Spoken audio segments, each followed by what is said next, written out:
Game on, everyone! Second series in the second season of Division S. Laubers Fanclub goes up against Disgusting. Disgusting, if I'm not completely mistaken, is actually the team that benefited from the decision of Nothing Changed to leave Division S because they said, hey, we don't enjoy Heroes of the Storm anymore, we are just going to leave the scene completely, and we don't want to leave mid-season, so that we decided to just leave Division S right now. And since it all happened before the season started, Disgusting benefited from it, because initially they didn't make it through the qualifier. They were actually the team that just didn't hit the deadline, and now they were able to make their way in after all. So in their first match, they go up against Laubers Fanclub. Not an easy opponent. I mean, honestly, as far as opponents go, this is probably as bad as it can get. Either Washed Up or Laubers Fanclub as your first opponent in the league is pretty rough, and if you're just a newcomer, we'll see. Then again, if you actually think it through for just a second, what can we expect from Disgusting this season?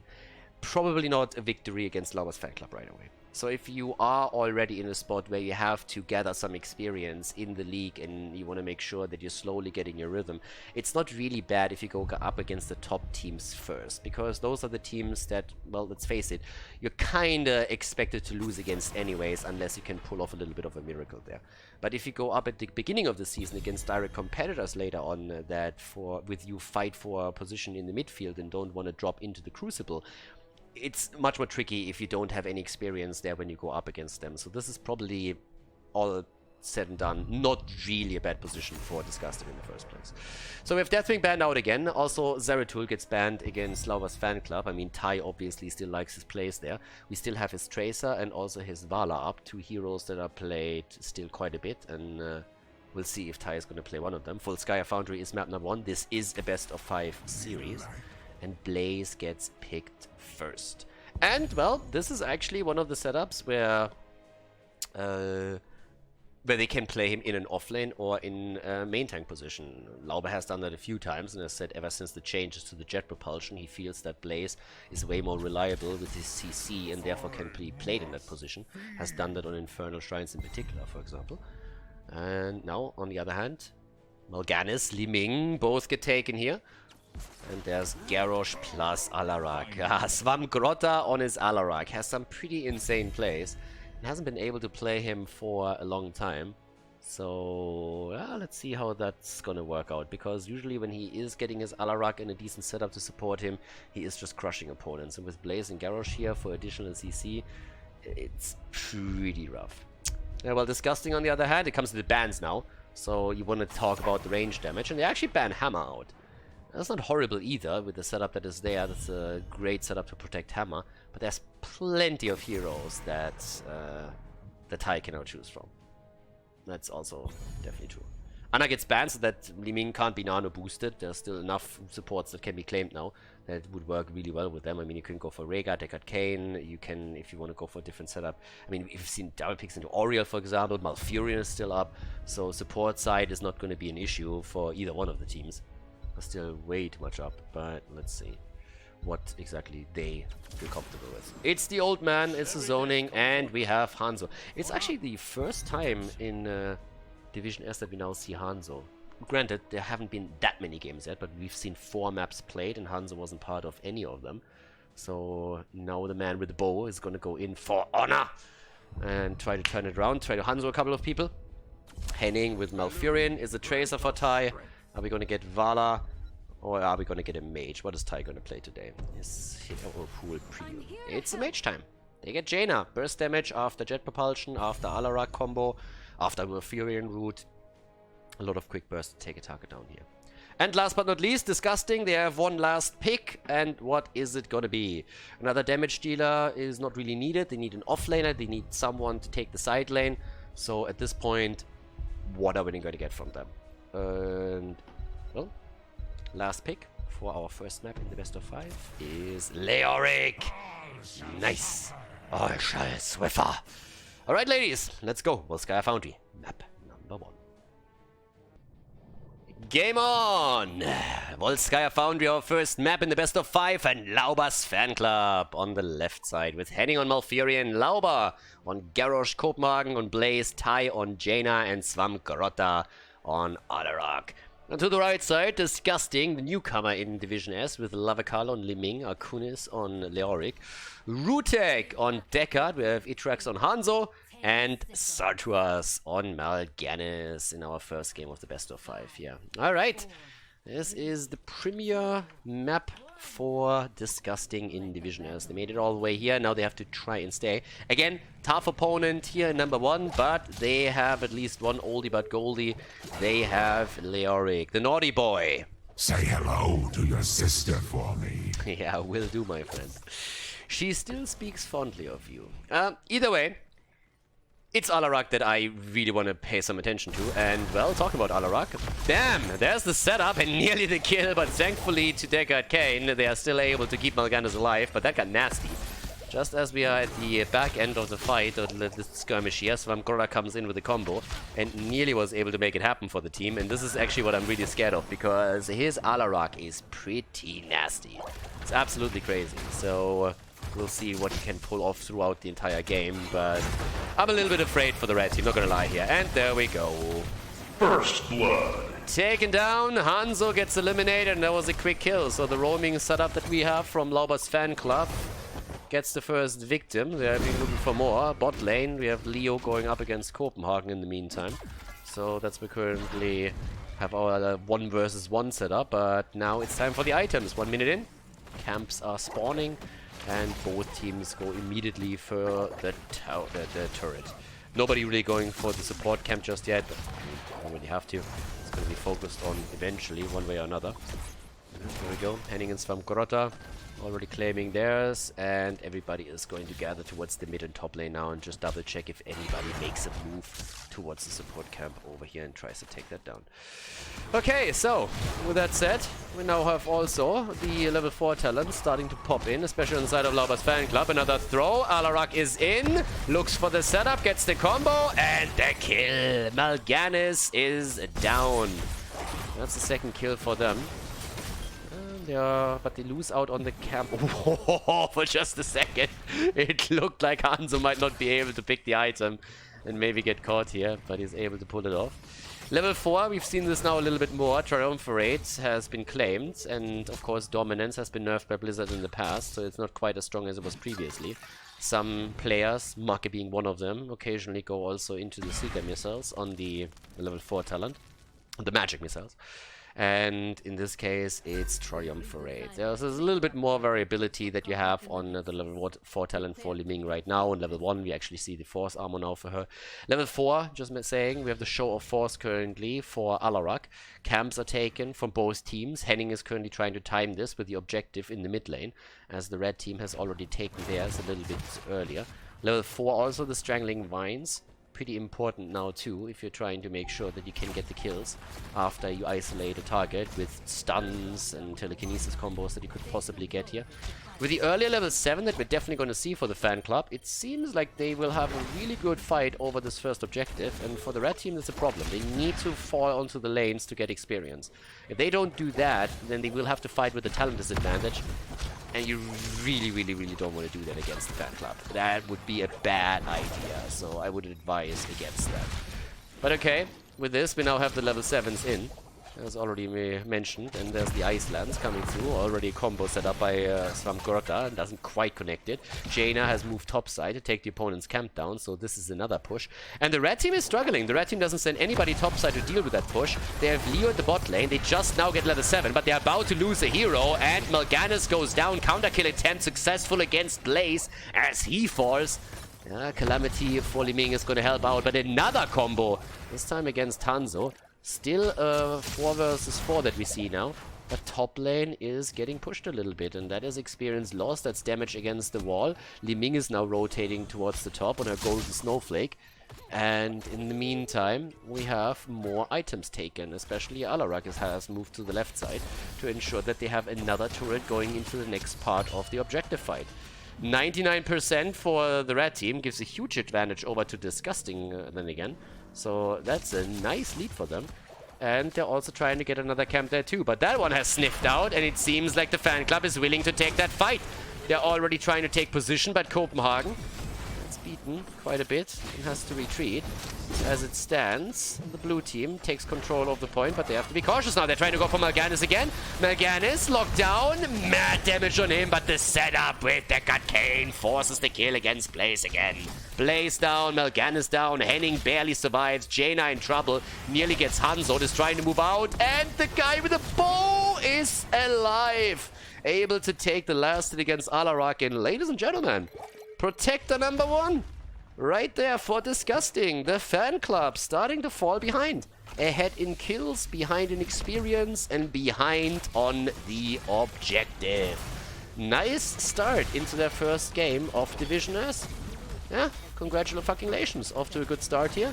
Obviously, haven't won the map yet for the match, but still, not showing too much respect here. That's always good for them, and when it comes to gathering experience, that's definitely a pretty nice setup. But they're actually going for the entire fort. So it's not really the typical rotation that you see. Normally, as oftentimes explained, you try to prepare for objective number 2, and that means you move topside and try to take the fountain down after you broke through the wall. They don't do that. Are rotating just now, but very well, actually, they might not do that after all and just go for the fort, and I think at this point they should be. Won't be able to get the top side anyways. But they have level 10, and there's the setup against Alarak. He gets actually saved, barely, by Lauber, as he goes straight in for the throw, and now we have level 10 abilities on both sides with the Ring of Frost, and here comes the Jaina flank! The Ring of Freedom, as it doesn't hit anything. Nope. Ring of Fail right there. Big arrow against the back line. That could be a kill against Ty. Ty with 7 HP! He gets away with 7 hit points. You gotta be kidding me. But Leo is down, ghosting around after Alarak was able to push him back straight into the damage output of Jaina. And that's a kill. But the fort is down regardless. 5 kills against 3 and a slight, a slight lead now also. We're talking about kills and experience, but not by too much. The fort is down on the other hand, and in the long run that's going to give an advantage over the Disgusting. But that's a nice one. So far so good. So let's see where this game is going. Might be a bit closer than expected. Again, it is the first real showing of Disgusting in Division S. The season has just started. This is playday number 1. And Disgusting still has to prove themselves. Whereas Laubers Fanclub, of course, has been very dominant in the European scene throughout 2019, together with Washed Up. It was Granite Gaming, aka Laubers Fanclub, and Washed Up was pretty much winning most of the tournaments there and always represented in the top 3, together with, for a big part, Nothing Changed and a few others. But still, set up at the bot lane as the items are being fought over again. Li Ming isn't here, Mal'Ganis either, so there's enough time for the blue team to claim another item, which they just now do. And they want to kill on top of that as well. Big arrow, yeah, European arrow fired out by Disgusting, and they grab that one. They try to get the kill, Leo, and there we have it. This time the Ring of Frost actually connected with 2, but the follow-up damage is missing. They're trying to throw Blaze forward in order to seal the deal on Deckard Kane, and they do. Li Ming was aiming for a counter kill, but the combo gets dodged, but the fight isn't over yet. Seems like Mal'Ganis might still be in trouble, and indeed he is. Sartu was trying to escape, but this is not happening. No. He is going to fall. He's trying to get out there. A Hanzo attempt against Blaze fails, so there's no counter kill this time, which results in 8 kills against 3. And the fan club is on their way to the next item on the map. The support camp up to the top gets attacked. There we go. Level 13 talents as a reward are claimed to give them another lead. And the rotation topside. Very smooth play by them now. That was exactly the kind of fight that we expect from the blue team. And now, well, Disgusting has to prove what they can actually pull off here. I'm still waiting, honestly, for the first game in which Disgusting is playing Falstad with Mighty Gus, and we can finally make a couple of bad puns here. Because that is just, I mean, that name is just screaming for some dirty Falstad plays. You can tell me whatever you want, but that is heavily needed. We definitely need that at some point during this season. Don't care when exactly it happens, but it has to happen. We need at least one Falstad player here. 13 versus 13, the objective on the top side is now also active. So that's the moment when you can try and make the next play. Both teams still have the fountain up, which is kind of important here. The red team failed to take the fountain on the blue team side down with the first protector. So now even fight with even talents. And we're getting ready for the first real setup. A good Entomb might just be off for the start here, and Mal'Ganis 3 hit points, and he dies. Thank God. If you would have survived with that, that would have been insane. The setup just a bit too strong, and the burst damage from Jaina is the last thing that he experiences. Now it seems like Hanzo, he gets out, but the lockdown against Leo forces the second kill. The red team loses 2, that's 10 kills against 3 now, and the rotation of Jaina already in the middle of the map to gain a bit more experience and also push them back here. They want to get closer to level 16 now. Top side, we still have this one taken. Jaina also going straight in for the camp. She's not the only one. On the right team side, we have Lavakal and Wu-Tek on Liming and Degat Kane making a similar play. Trying to also grab a little bit more here. And indeed they do. So 1 tower for them, or 1 turret. Jaina goes for another camp. It's a 5 versus 5 for a little bit longer. The problem is that level 16 will soon be ready for the blue team too. So even if the red team is willing to fight for this, just delaying in slightly would give the fan club a level 16 advantage over their opponent, especially with the wave now here in the middle. Good setup already.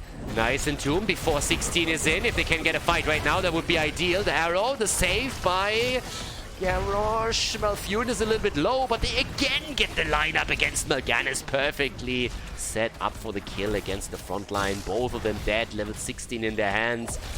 And this is starting to get tricky. Really difficult for the frontliners of Disgusting to stay alive here. Incredibly difficult. 4 deaths on Leo, 6 deaths on Mal'Ganis. He just has an incredibly difficult time to survive here. And this is honestly one of the biggest things. If you go up against a team that is this good and experienced as the fan club, the margin of error that you can get away with is incredibly small. This is one of the biggest misconceptions, by the way, that especially inexperienced people have when they're watching the pro level. They sometimes see mistakes, or they see things that they perceive to, well, see in their own games and say, well, I think they are not really all that great.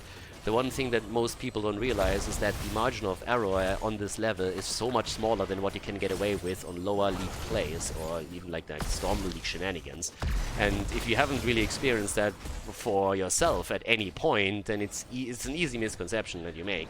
And all of a sudden, when you are in that situation, you just keep dying all over the place because you can't get away with those mispositionings that you had before with those rotations, and this is something that Mal'Ganis seems to experience right now too. He's just moving out a little bit too far, gets immediately punished for it, and it's really tricky for him to control that front line without getting exposed to this entire setup of lockdown that the fan club is running and then getting dropped like a fly.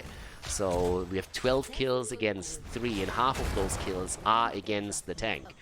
And with now the fort at the top taken, thanks to the Punisher, the Protector that they got, 2 level advantage, 9 kill advantage too. They're starting to move through this easily, taking item after item, and just ensuring that they keep the advantage. I mean, in an ideal world for the fan club, you don't only want to get the items right now, you want to try and work towards the level 20 talents so that you have Storm talents as the 3rd objective spawns. But they already hold 1 turret, they hold the healing beacon, they get 2nd turret now too.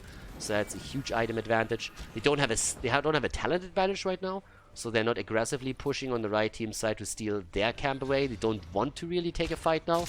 If they see an opportunity, the blue team is going to pounce.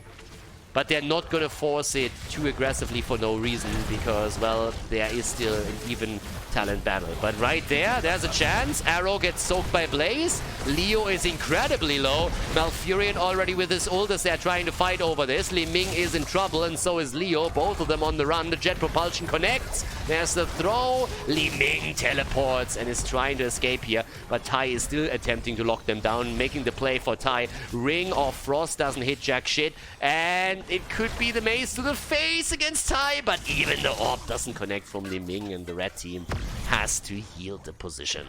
It's 145 citizen stacks now also for Alarak. He's looking quite powerful with this too. 19 versus 17 any moment. Damage output, Alarak is at 42,000.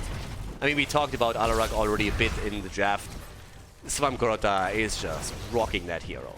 Yeah, Hanzo with his poke damage is on 43,000 too. The only hero on the red team side that hasn't died yet is Li Ming, by the way. Lavakal has so far not fallen. But we have 3 on the side of the fan club that have not bitten the dust yet either. A bit more damage against Lauber. Indomitable being used as he's trying to see if he can maybe go for the throw. That's a problem though. Lauber is low. Lauber goes down. They try to get the counter kill. Arrow connects with Jaina, but they cannot get close to her to get kill number 2. But it's still going to be 20 versus 16 talents around the next objective. That's not going to change. With that one kill, there might be an opportunity for Disgusting to claim a bit more map control and push the blue team back slightly. But Lauber is going to be back in 40 seconds, and that is plenty of time to make it to the control point. Now with level 20 talents, we have Cold Snap for the cooldown reduction, the Fortified Bunker, we even have Serenity for Malfurion, and the Hasty Bargain for Alarak. But yeah, that's 12 kills against 4 now, and the opportunity to go for Objective 3. But even with the Protector, let's just face it, there are still 2 forts available for Disgusting, so they haven't really lost control of the map completely yet, and the third objective is not going to end the game, at least it shouldn't. So, well, let's see what they can pull off with that. They're hoping, of course, to force a bit of a fight while their opponent is at a numeric disadvantage, despite level 20 talents, but as you can tell, that isn't happening. So they steal the item away. It's pretty much the best that they can get away with here. Currently 1 single turret, and that's that. Blaze is already on the point. And they have to let this one go. Red team cannot fight for the objective. Not against level 20 talents. So the play has to be to try and soak the experience. First of all, get items. Then soak experience to get close to level 20. Ideally grab the Storm talent so that they can then defend with it. But as Blaze is at the bottom of the map, that's actually an opportunity. He's on the point. Yeah, stolen away. Lauber still might fall. Arrow in. Cold Snap through. And Deckard down. Deckard is down. Mal'Ganis is dead. And there's another kill attempt. The idea was there. The idea wasn't bad. Forcing a 5 versus 4 fight as Blaze is still at the bottom of the map was not a horrible one, but then they get absolutely demolished. 3 heroes are dead, and this is an absolute nightmare now for Disgusting. What looked for a second like it could be maybe the beginning of a small turnaround is now all of a sudden snowballing out of their control. It's 21 against 19. Blaze is going to take the Protector at the bottom of the map, and they're already taking down the fort at the bottom even before the objective is taken. So that will allow them to push straight in for the keep. So they're looking really, really strong with this setup here once again. And they're trying to make that play. Half a level is missing for the red team to get their Storm talents, and well, Hanzo is trying to get it topside, and once that they have that, at least they have a better chance of defending, even moving back for now. But this is going to hurt a lot. This is going to hurt a lot for sure. I mean, Leo is back in time. Leo's back in time, Hanzo is now there too, but they need the Storm talents, and they don't have them yet. And the keep is very, very likely going to fall right here, and if maybe 1 or 2 heroes are eliminated in the process, then that would mean the game is over. But 20 talents can make all the difference. They don't have them yet, but a good Buried Alive, for example, could be their ticket back into this series.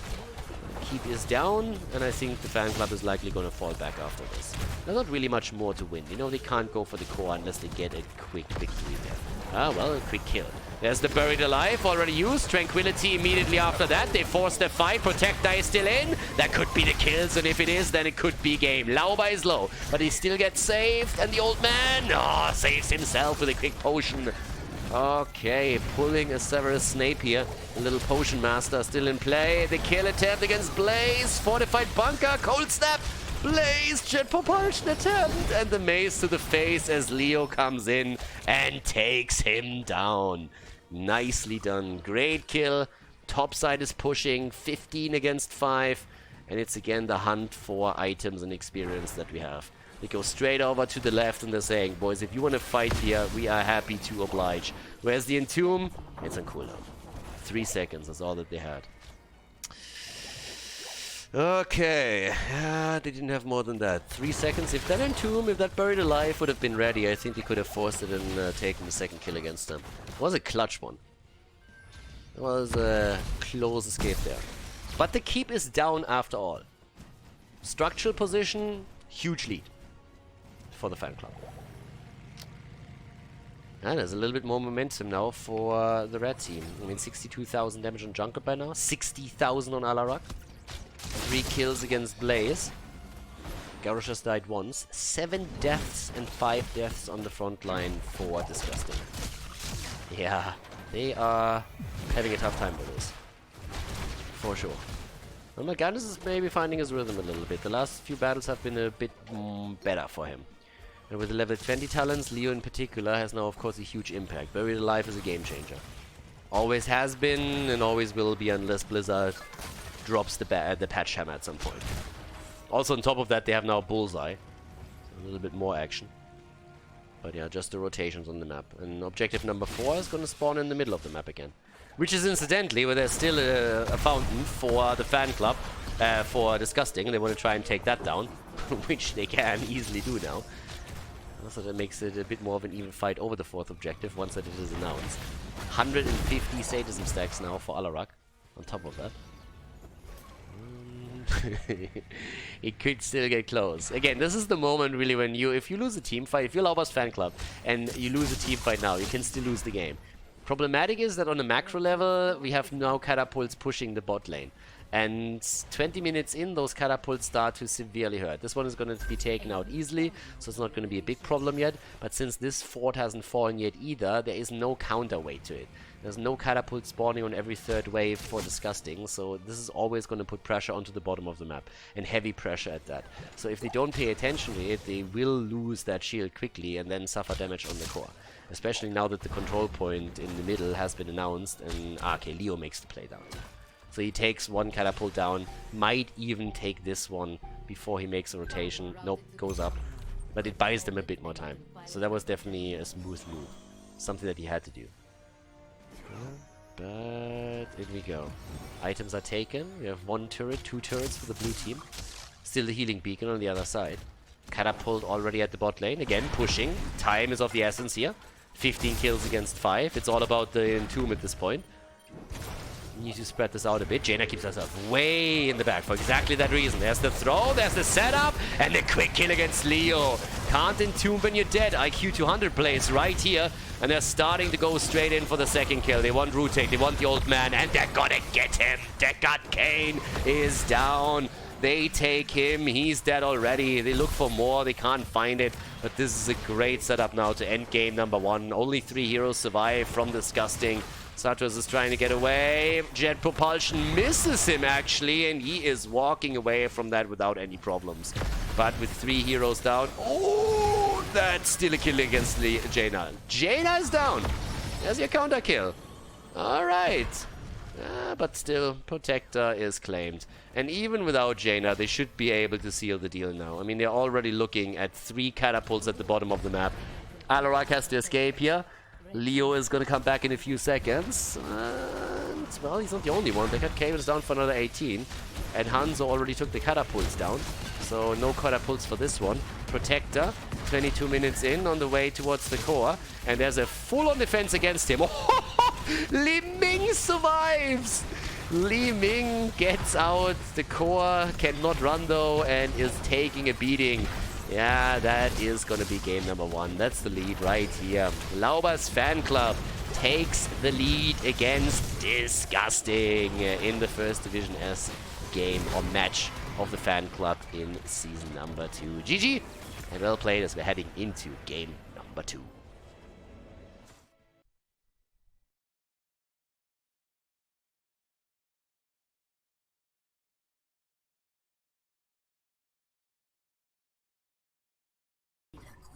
Game number 2, Tomb of the Spider Queen, our 2nd map in the series. Division S goes into Season 2. First play day, and map number 2 in the best of 5, so Disgusting. Actually fought back pretty well. I mean, they have some problems at the front line to keep themselves alive against the coordination that we have from the fan club. Let's be fair, that was to be expected to some level, so they have to find their rhythm a little bit. I talked about it at the beginning of the series. If you go up against an opponent, if you head into a league, I personally think it's really good if at the beginning you face the heavy hitters that you probably are going to have trouble winning against anyways, because it helps you to gain some experience, to just get used to everything before you go up against team that you are in direct competition with for good spots in the middle of the pack. So I think at the end of the day, this is going to be beneficial to them. But any map that they can take here would be a huge advantage. Map scores are obviously important too. It's not only about winning matches, but every single map you take at the end of the day is going to be important for the rankings, especially if you can make it happen against some of the heavy hitters. So Johanna gets banned out for the wave clear that she offers. Deathwing is still banned out here in every single series. I haven't seen a single map yet where Deathwing was not banned. This is also another map where we could see maybe some kind of tracer setup for the fan club. Question is, of course, Chromie is getting banned again. So at least she gets a little bit of love here, but she unfortunately has to say bye-bye. And yeah, no Chromie. Second game with her banned. Second game with her banned in this series. And what else are we gonna get banned out? Tai hasn't been targeted yet by Disgusting. There we go. Zeratul gets banned out. Okay, so Tai gets one of his heroes at least banned away.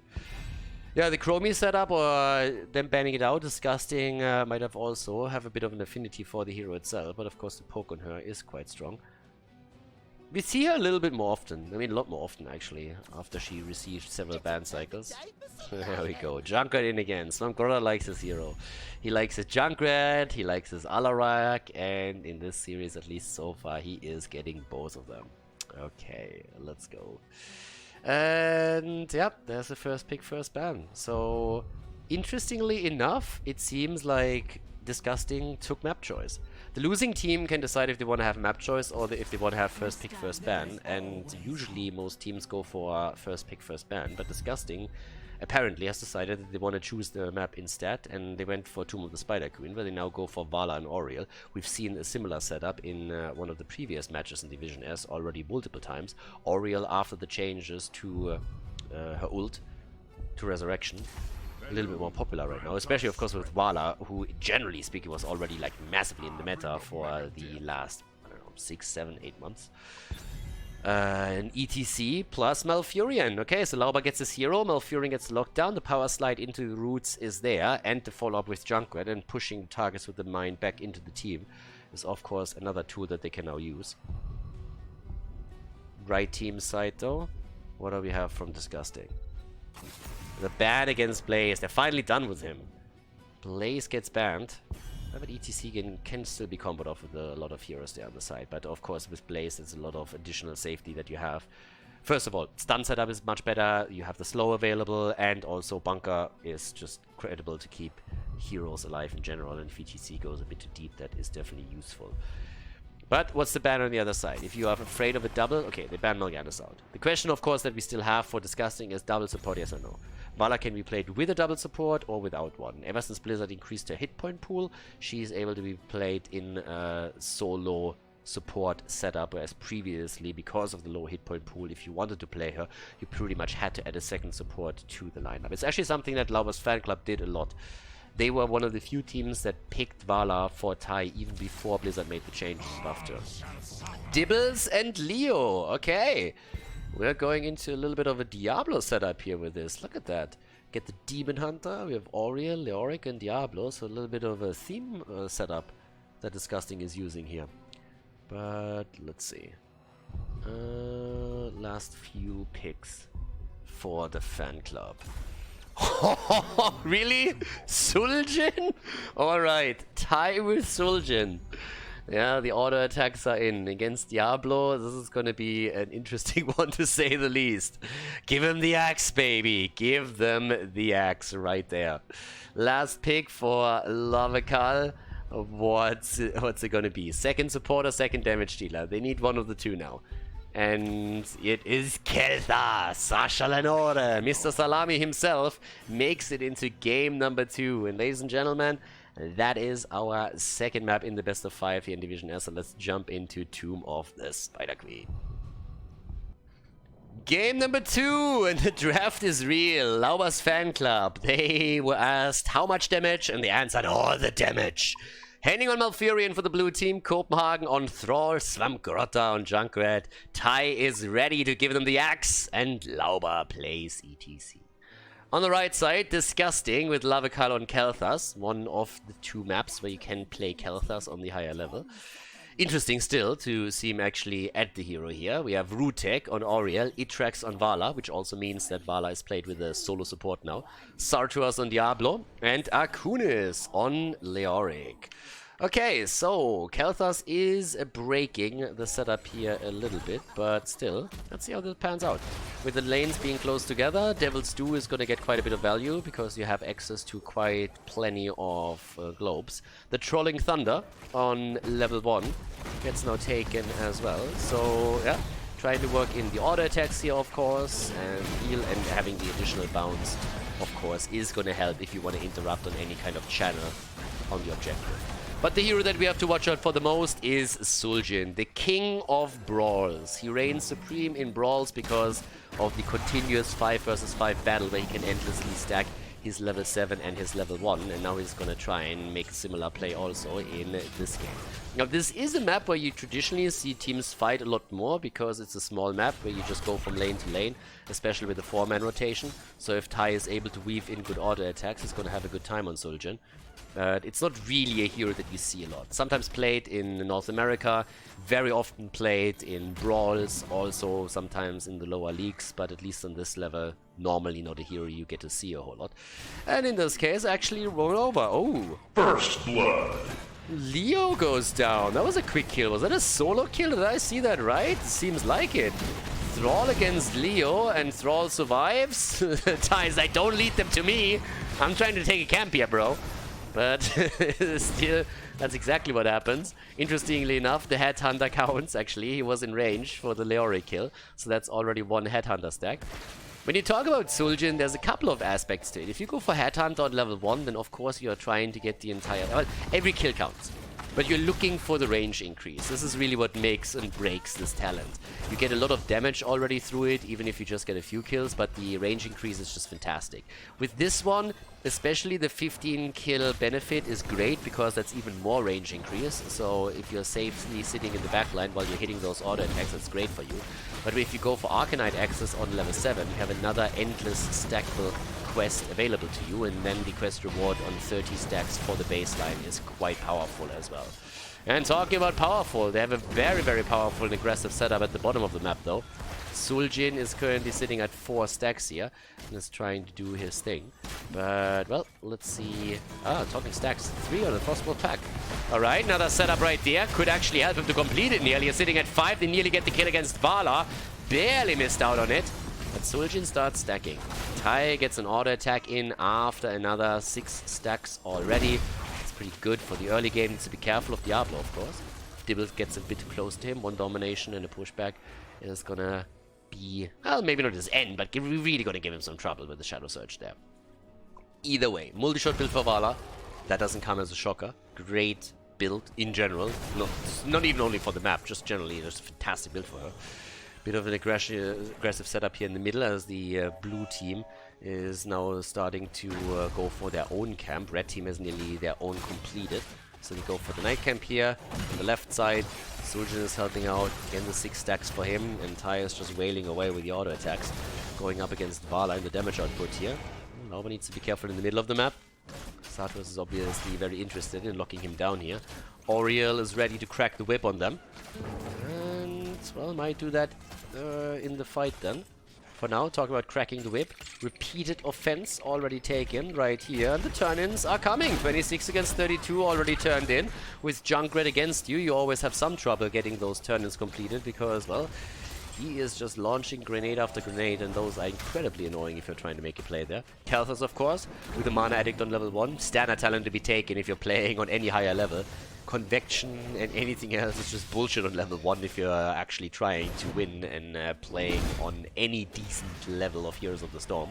But there's the Red Web Weavers coming down first. The red team is able to lock the objective in a bit quicker, and Thrall lost his stacks. He was at 5 earlier and missed out on a Wolf, and that means that right now we have him back on 1 single stack on the Frostwolf pack. 7 stacks for Suljin now, as he's trying to at least get the 15 for the increased safety with the range that he usually has. So, let's see. Top side, Junkrat is sitting tight. There's the first Web Weaver already coming down. You need to decide where they want to push with it. Level 7 Arcanite axes are also starting to accumulate some stacks as Tai is going for that. Yeah, get some free stacks against Diablo here. The problem is that Lauber is a free kill and spreads the love too. Oh, there's a lot of spreading going on here. Yeah, they didn't quite see that coming, I'd assume. Having on level 7 now, the Malevolence taken. And that wall is down. Wall has fallen. Thrall at the bottom of the map is moving through. 22 gems still in his hands, so he's actually one of the heroes that can make the turn and happen for them. Needs to be very careful because of that. And Copenhagen on the run. Ah! The gravity lapse connects. And even if he dies, they're gonna save those gems. That is actually insane. But it seems like some of the other heroes are gonna be in trouble here.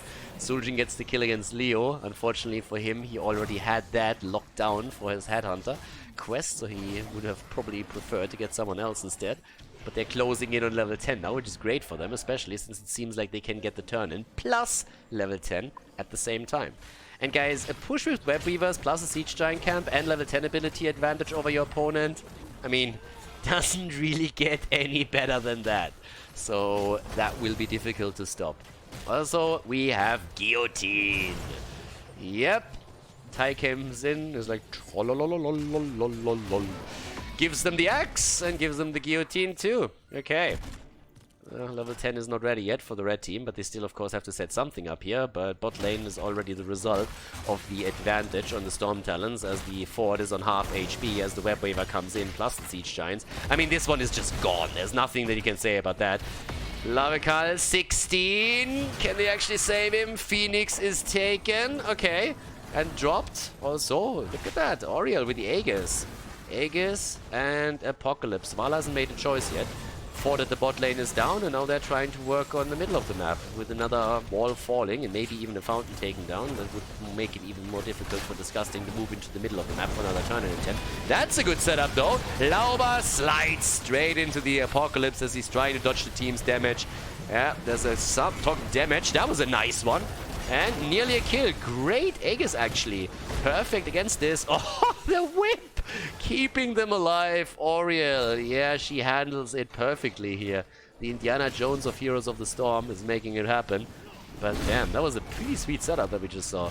It's looked for a long time as if the red team would lose multiple heroes, but as it turns out, they don't. Now we have 12 stacks for Suljin on the baseline, missing another 3 for the range increase. Still only a single stack on the Headhunter. Not really a kill-heavy game yet. But 2 forts down. Well, not quite. I'm actually lying. It's 1 fort down and 1 wall destroyed. The one in the middle has taken damage, but it's not like they actually tore it apart. Yeah, once again the whip. Oriel keeps on cracking it.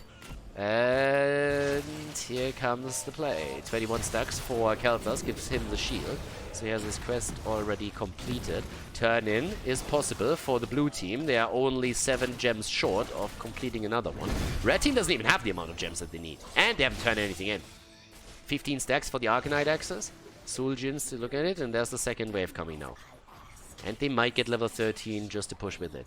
So it is tricky. Well, let's see. Lauber is moving.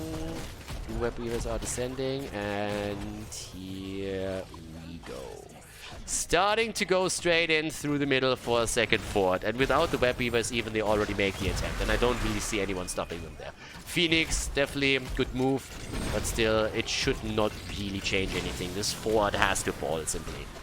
And now the question is what are you able... Can you hold the top is the first question. What about the middle? Is the wall going to fall? Are they going to open that up? Do they have a play there? And so far the game hasn't fallen apart for Disgusting yet by any means. I gotta say that throughout the series they have so far actually been doing pretty okay. The Eye of Suljin now on 13. Full on focus into the steel trap here. Apocalypse set up against Copenhagen.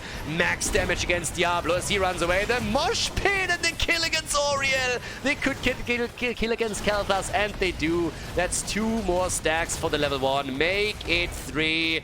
And they are trying to complete it against Diablo, but they can't. That's also now a range increase on Suljin as he gets the 16 stacks baseline.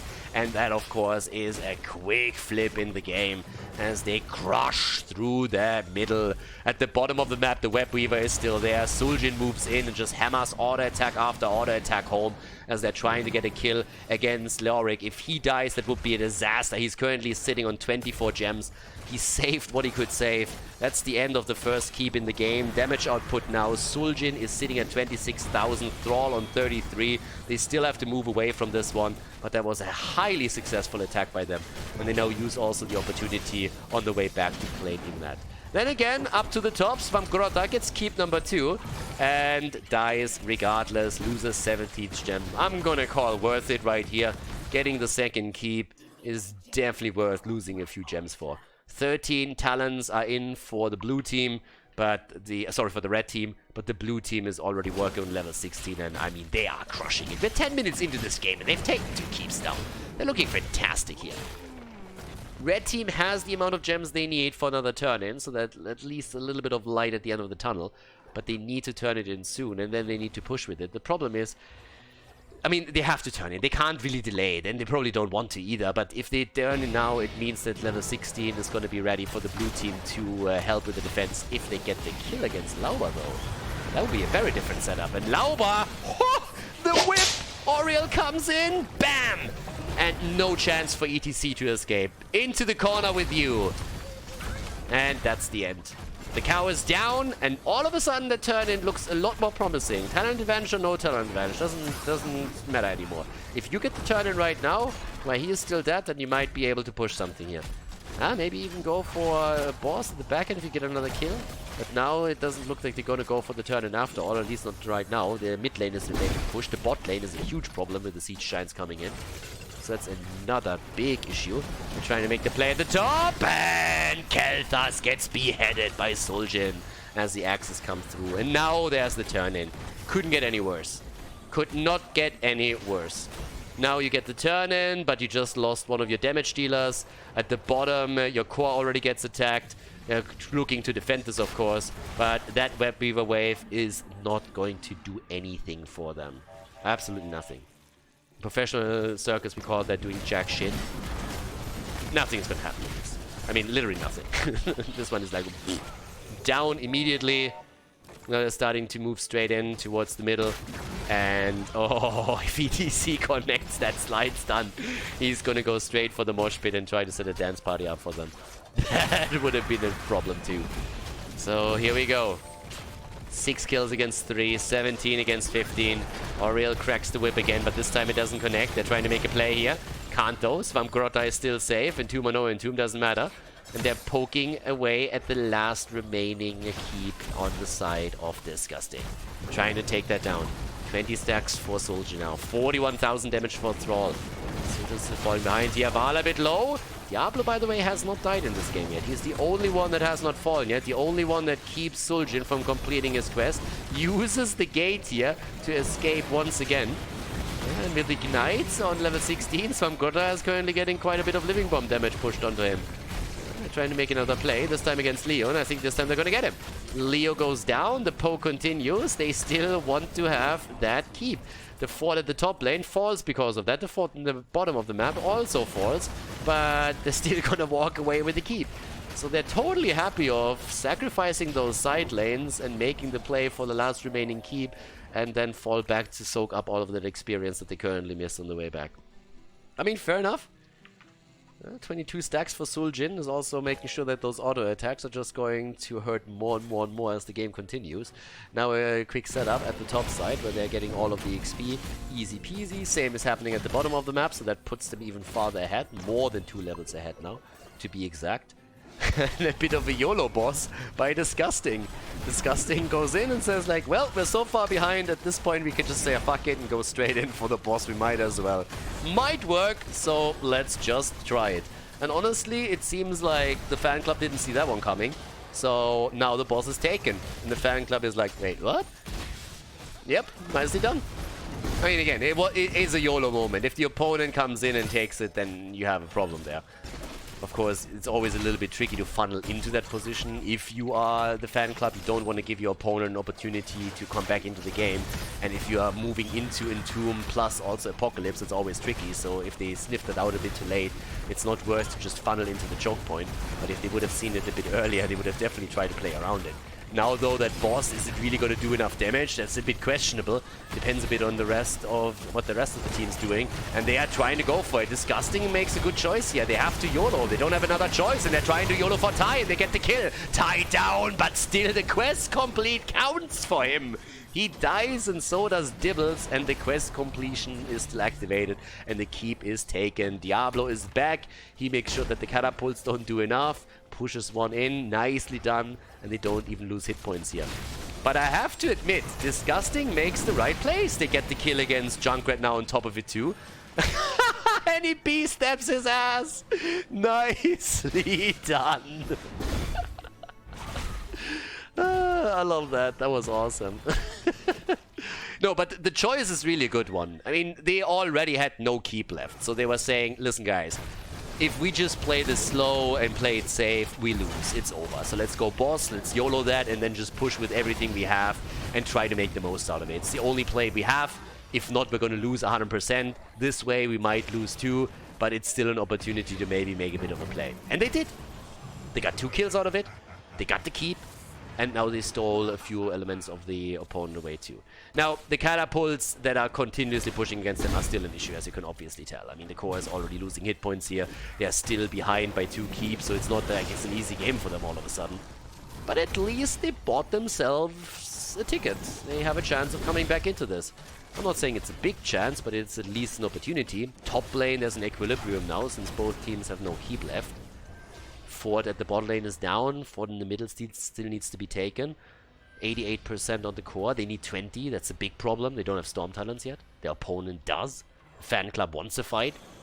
But still, it's a potential chance. They try to go for another surprise attack, but they can't. And this time it seems like it might just be the end for Disgusting. Good damage from Soljin. Dibbles is not falling. He's still... Well, they're going to get him eventually. But at least to the Riptide, he doesn't fall. Over here, a bit more damage from Tai, and he's just 1 stack away from making sure that his quest is completed. And that would give him another range increase, and that he would be at full range. He already has the completed level 1 talent. That's fantastic for him. But there's even more to be had now, too.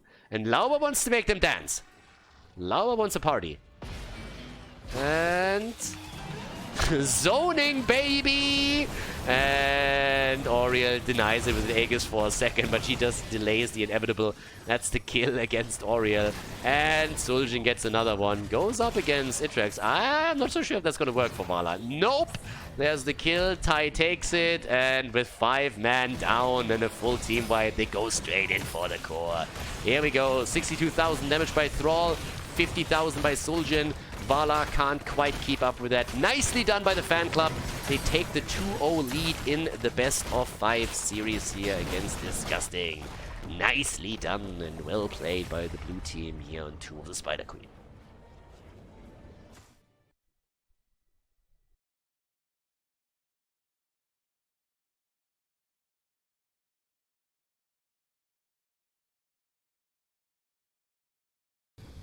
Game 0! Not quite sure where that came from, but yeah, it's a 2-0. Game 3. Game 0 doesn't really exist. That's before the entire series started. Either way, it's a 2-0. So game number 3 takes place on Dragonshire, and Laubers Fanclub is quite strong right now. I mean, again, it's roughly what you would expect, I'd say. Them having a big lead here, and this could also be the last map of the series, of course, since this is a best of 3.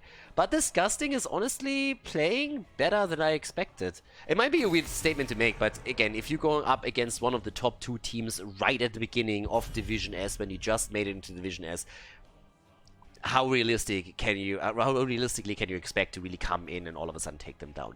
A map win, in my opinion, would be a huge deal for Disgusting, but either way, they're already playing quite nicely. I think if they play against other teams that are competing with them more directly within the standings, that is going to be a lot more interesting than maybe feared. Because again, they made it through as one team disbanded after the qualifier was already over, which is good for them.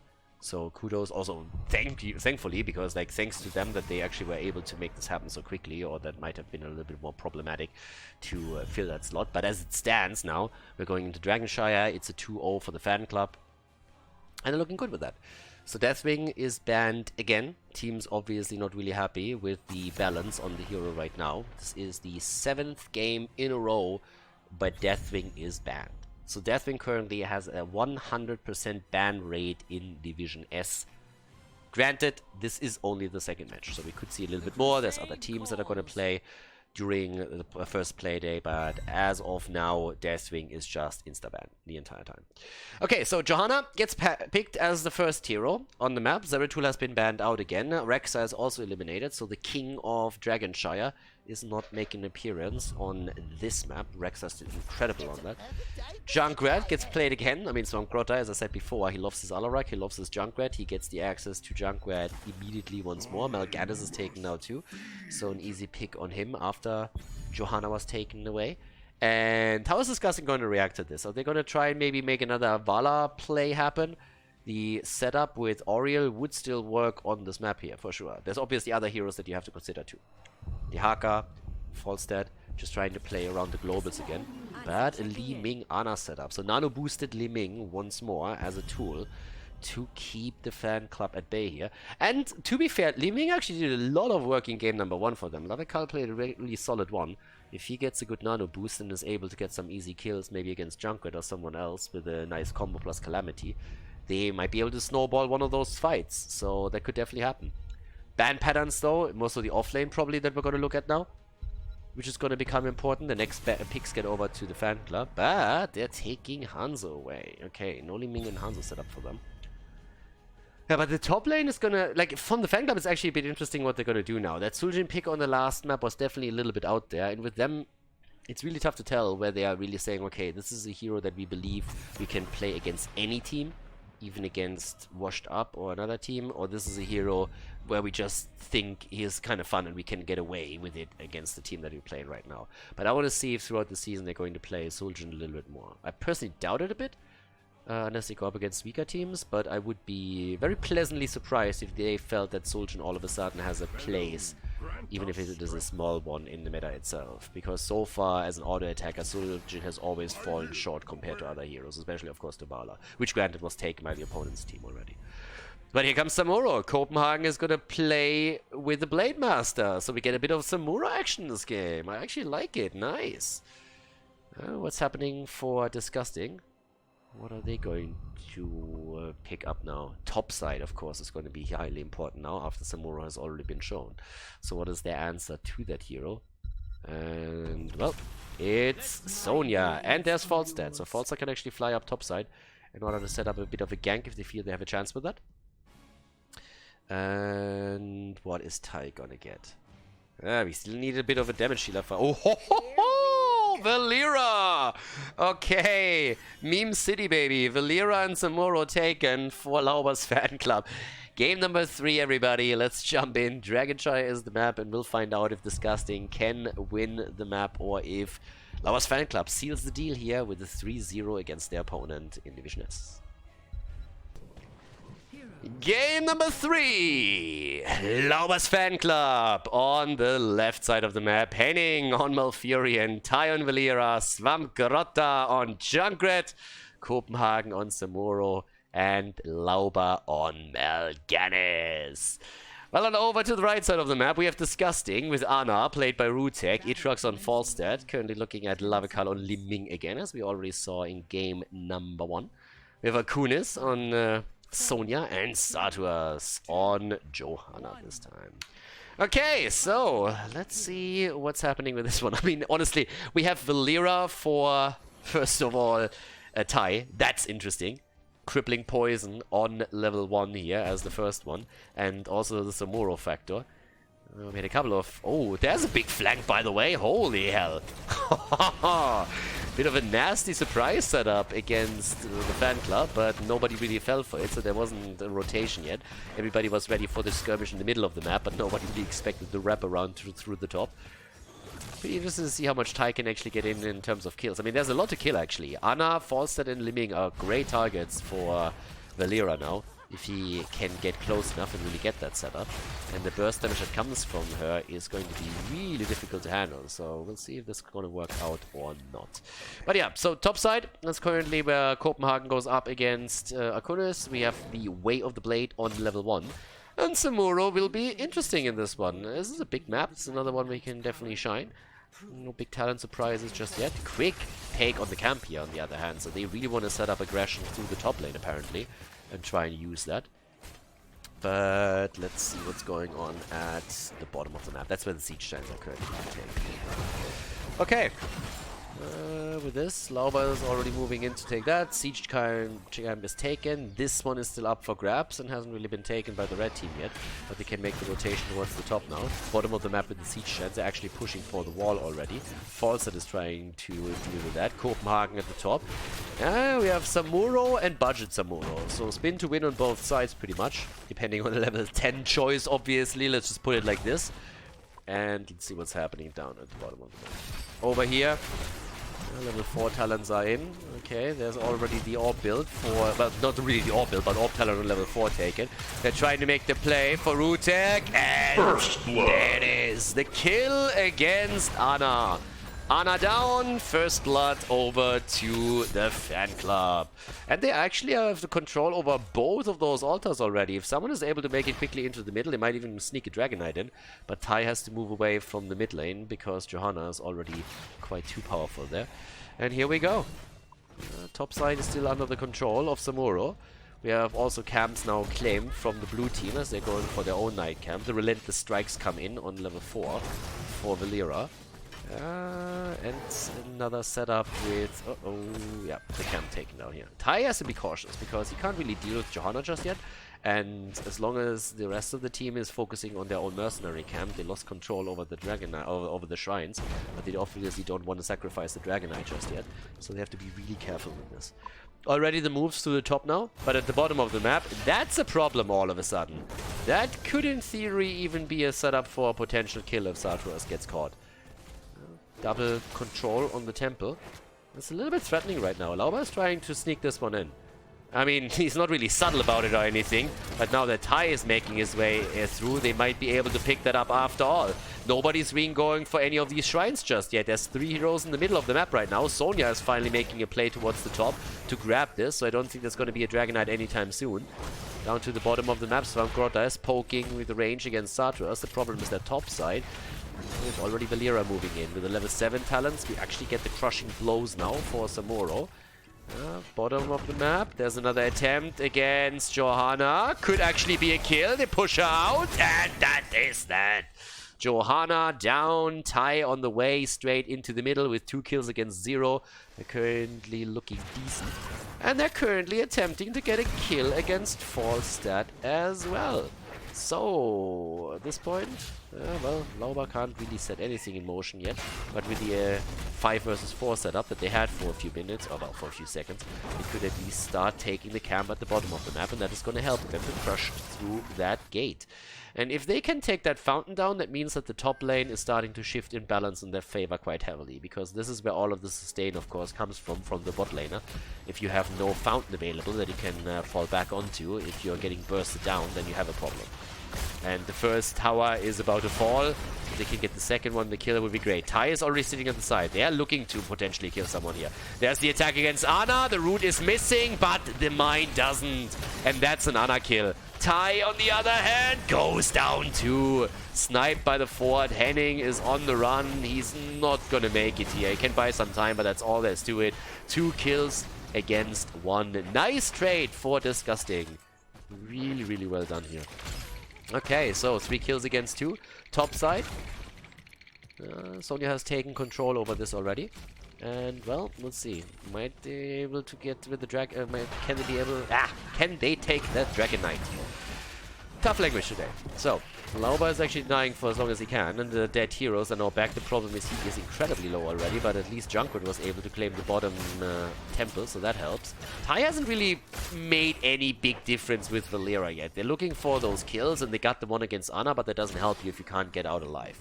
So that's a big problem. Bot lane now, again, control fights over the shrine are just, yeah, pretty much happening the entire time here. It's mostly the bottom of the map that's focused on. At the top we have that Samuro against Sonya setup. And with level 10, now we have also the opportunity for Samuro to go for a little bit of spin to win of his own. Sonya, no leap in this game. Instead it's the Wrath of the Berserker as usual. 3 kills against 1. Sartre is still sitting there. And here we go. Bladestorm is taken. And it's spin to win time. The problem is that Copenhagen is already taking a bit of a beating by the heroes on the opponent's side as they go in for it. And with a lightning rod, Samuro goes down. Goodbye, baby. Samuro eliminated. That's 3 kills against 3 now. And another threat of a potential Dragon Knight being claimed by Disgusting. There's a push towards the middle. As the entire red team is seeing an opportunity to get the objective. Problem is that Ana is also in trouble. Gets attacked right away and is actually walking out of it. Nice. Rutek is able to survive. Malfurion still with the tranquility, keeping himself and the boys in play. As Junkrat has reclaimed the top control of the shrine. So no Dragon Knight just yet. 7 minutes into this. There we go. A little bit of a play throughout the middle. Sonya still sitting nice. Dead even. 3 kills against 3, 7 minutes in. A little bit of a, I would say, a structural advantage for the blue team. A small one, simply because they were able to push through this earlier today. Right now, Samur is at the bottom of the map, actually. He doesn't want to deal with Sonya anymore. I guess that is finally going to answer the question who's better at the spin to win plays. Problem is that Sonya is also ripping Tai a new one. Tai is trying to come in with some counter damage, but guess who's back? It's the bird! And Valera is down. There's a limit to how much memes the fan club can get away with, apparently. And maybe in this game, they've went a little bit too deep with the draft. Now they have to try to take their own camp at the top left to get some pressure going there. We have another threat level in the mid lane. Once more, it's all about the Dragon Knight here. And Disgusting is eager to get the first objective for themselves. They're making the play for Lauber, and they take the kill there too. Nano boost on Liming allows them to get the kill. Swamp Grotta is low, and this time it's a Dragon Knight. There we go. Yeah, easy peasy. They make it happen, move through the middle, start to take that down. Top side is where Sonya is still reigning supreme against Copenhagen, doing a fantastic job with this. Full-on Lightning Rod build, by the way, for Falstad. I mean, he goes into every talent here. Thunder Strikes included on level 13 for the additional damage. And so far, it's working. The lineup is absolutely working out for them. The bird is at 18,000 damage. Sonya and Liming are both sitting at 14k. Samuro also has some solid numbers, but that doesn't matter if you're not able to get any of the kills in. 5 kills against 3. Dragon Knight is wrecking the fort in the middle of the map. No problems there. Has, of course, the Dragon's Breath to just burn these waves down one after another. And the major question still is, can the fan club recover from this? They're nearly a level behind right now.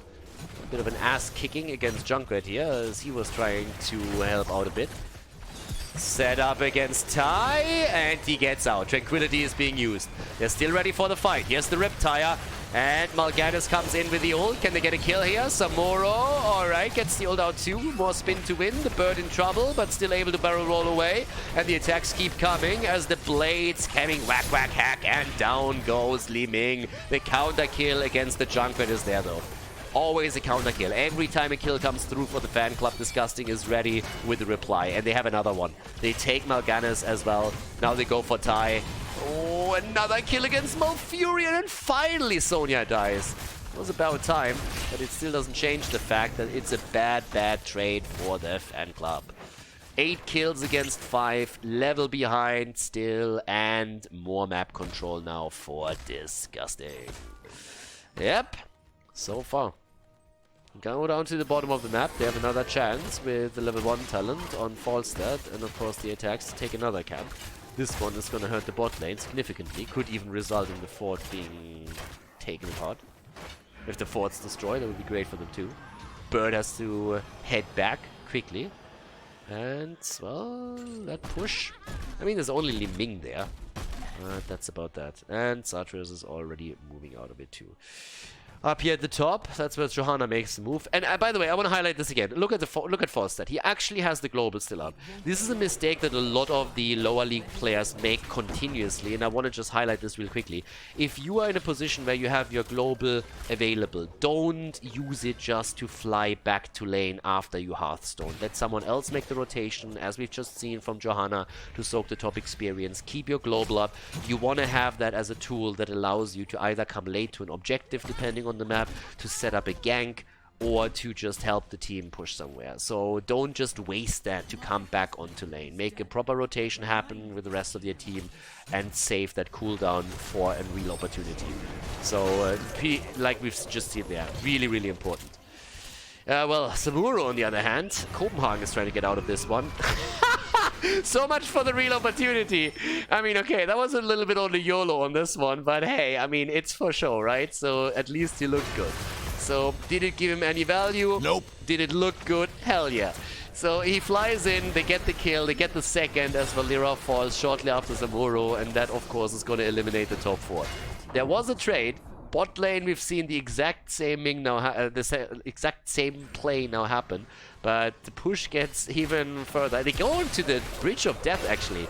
With only 3 heroes against them, they can make that play. Normally it's ill-advised. This is a massive choke point, and it's called the Bridge of Death for a reason. But they are easily able to take the entire wall down, and that is a huge advantage now. It's 16 versus 16 talents. We have 5 kills against 10. But hey, right now it's a pretty good setup to get another Dragonite. Lauber gets gusted away, and that's a DK. Yeah, Disgusting is looking great. Looking fantastic here. Afterburn on level 16, the Mirror Ball, obviously with Nerves of Steel. Sonya is now quite strong, and as you can tell, Lauber and Comrades a little bit more tricky, in a tricky spot at the bottom of the map. That's another fort eliminated. Lost every single fort. Every single fort is down. And they are heavily behind. There's 2 levels advantage for the opponent. Sonya is getting attacked for just a second, but that is not really doing too much for them. Bot lane is still getting attacked. Damage output alone. I mean, look at Valeera. 20,000 damage for her right now. Less than Mal'Ganis at this point. Junkrat, even in a worse spot, only seeing at 14k, but at least has the siege damage come through here. Has still the Riptire and is trying to get some value out of that. That gets nearly taken down, and that didn't do a lot for him, granted. And the bird himself, only hero in the entire game that hasn't died once yet, on 30,000 damage right there. Okay, so setups towards the top. Copenhagen needs to be careful. He's been in this spot before. Yeah, they're not going for it. They're actually trying to take the camp away. This is a 16 versus 16 fight. This could be the ticket back for Lauber and his team into the game. Tai is sitting in the back, wants the kill, goes in with a combo, tries to go for Ana again and can't set it up properly. Lauber, on the other hand, he is dead. Leaving combo is just too powerful for him. And it just does never really look like Lauber and his boys can get a grip and a hold of this game. They lost 2 more heroes, 5 deaths against 12, and yeah, Disgusting is just walking away with this now. With this camp, they can push through the top lane again. They already previously took down the wall, as we said. But they're not really comfortable going into this. Tai is still sitting tight. If he can get the jump onto Ana again, that would be all that he needs. And he tries to. Yep.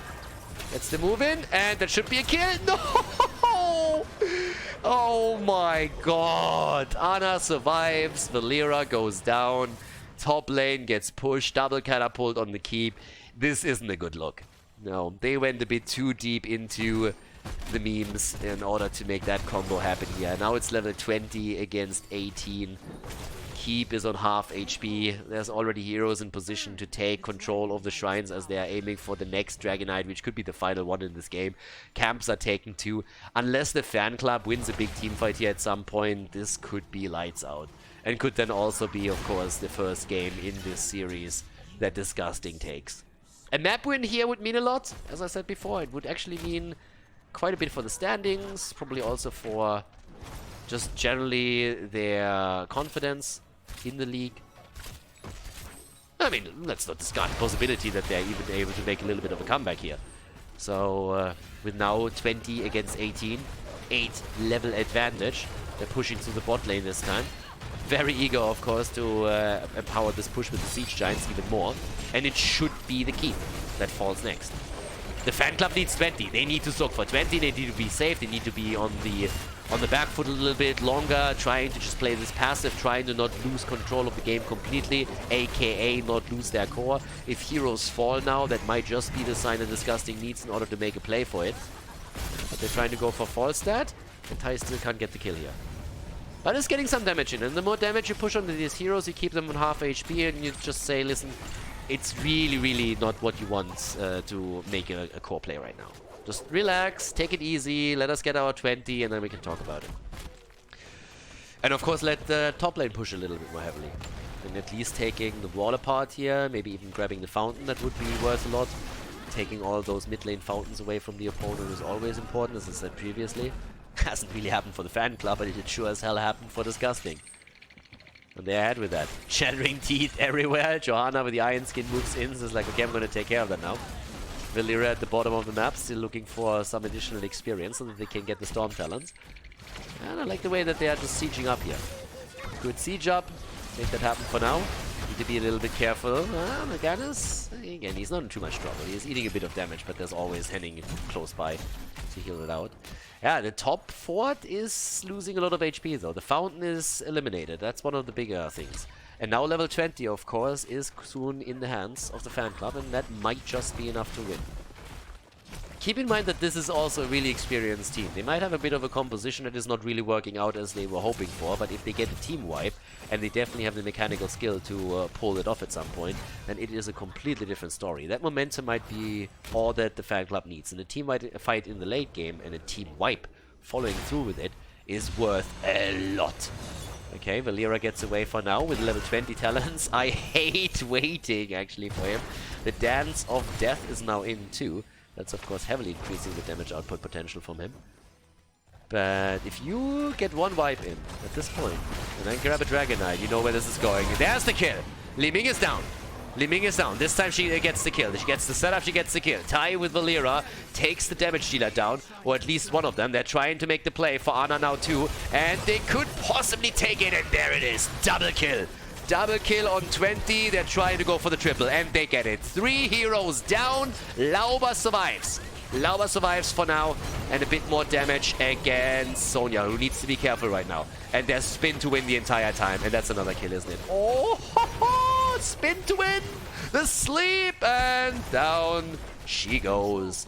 Valera is already taking control over the top. Camps are pushing everywhere. Bot lane, someone needs to deal with it up at the top. That's another problem, but they go for the Dragon Knight now. That's exactly what I just talked about. This is exactly the scenario that I just highlighted a second ago. Now they have some momentum. There's the kill against Malfurion at least. That takes some of the sustain away for a potential push, but Forster has now fallen too. Core has actually lost a lot of the shields, and the catapults are still there. The catapults might actually do a little bit of core damage. Junkrat comes in, gets the damage, and so far the core is still looking okay. Up at the top, they're going to try and save the keep, and I think this is going to work out. But at the bottom of the map, this is where the Dragon Knight just barrels through the wall and says, okay, what we want to get here now is the keep. Let's get the keep. Just try and get that. If we can take this, this is going to be a good setup for the rest of the game. And even that is a question mark. And as you can tell, he can't make it happen. Can't get the keep. They needed Malfurion for the push and they didn't have him. But the situation still has changed. All of a sudden, you can see that Laubers Fanclub has still a chance to make this happen. Now, the problem is, of course, that with the Dragon Knight, they didn't really accomplish a whole lot. They annihilated a lot of the pressure here, that definitely helped, but they didn't take the fort in the mid lane. They didn't annihilate the fort at the top. Valera is still sitting here at the side. Okay. Goes for the setup. Needs to be very, very careful. Should not make a move here. Not with Malfurion still dead. And Junkrat is now starting also to push the top. And Valera is still sitting at the side. Yeah, Valera not making any moves right now. If anybody rotates down to, for example, defend, then it's a different story. But she already half stored back to business. But yeah, the game is not over yet. 10 kills against 14 now. Much, much closer. 49,000 damage for Falstad. And then they have vision again. But again, there comes the move over to the camp. They take that. Tai, completely invisible, sees the play. Can't make anything happen here yet. But the rest of the team comes in. And Li Ming is dangerously close to him. Oh, gets revealed and needs to get out. Alright, Blessed Shield is already out too. They're trying to go for the kill. Malgan is low and the Tranquility. And he dodges out on the damage. Gets the ult through and here we go. All of them still alive, or are they? Lauber. Oh, still in play, but holy hell, that one got close. And Tai still trying to play around Li Ming. Trill is still looking for the kill opportunity here. Yeah, all of a sudden this game is much, much closer here.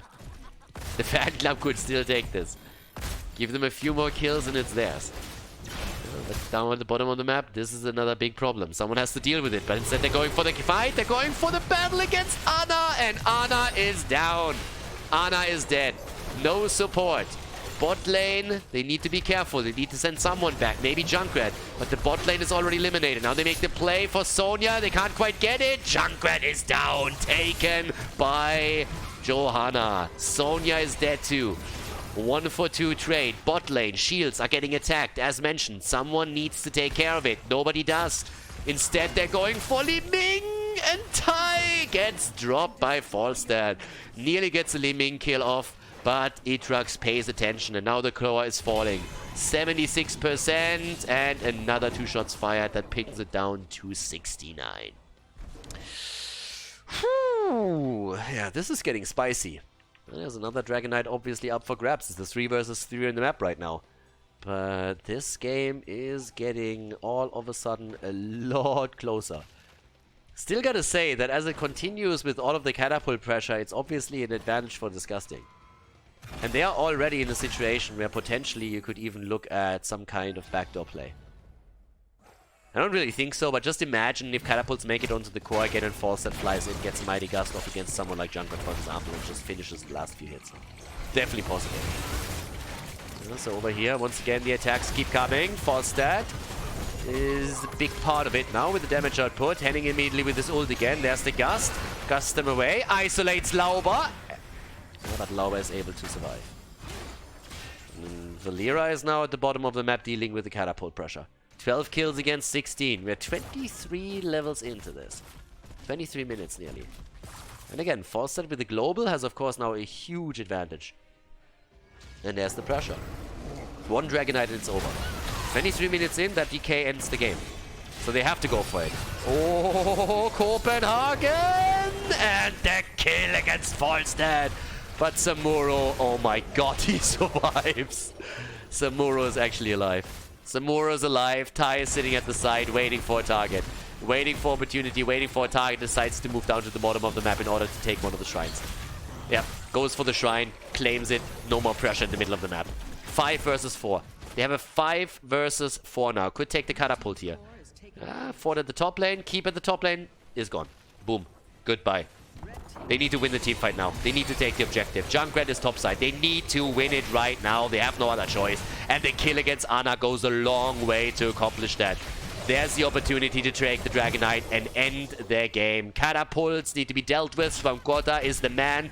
And Tai gets the DK. Guys, this is the chance for them.